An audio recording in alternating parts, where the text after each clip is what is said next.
Differentiating between lurking and confounding variables can be challenging. Let's use the cookie problem. Suppose we did a lousy job of setting up the experiment and we only had these two treatment groups, and in the end it was the 10-minute treatment group that led to the higher ratings of cookies. But we have a problem. We don't know if it's really the temperature of 390 degrees or the time of 10 minutes that's the true explanatory variable. These two variables are confounded. We don't know which one is actually explaining the high response, the high rating. We don't know if it's one, the other, or both, and it's a problem because we just did a lousy job of setting up the treatments, not enough treatment groups.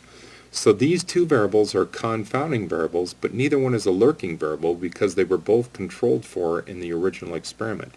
But now let's suppose we went to the better design of an experiment where we actually had 6 treatment groups, and these were the treatment groups that were the most effective.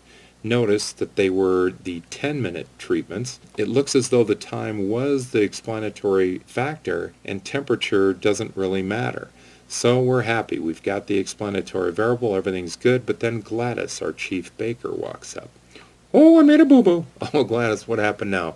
"Oh, I took the 10-minute time treatments and I put them in the baker's pride oven." "Okay, tell me more, Gladys." "Well, then I took the 12-minute treatment groups and I put them in the other oven."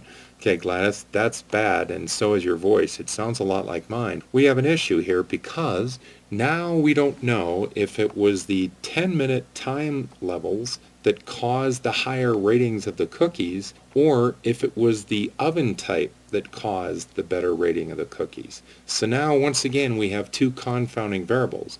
We have time and oven type are confounded.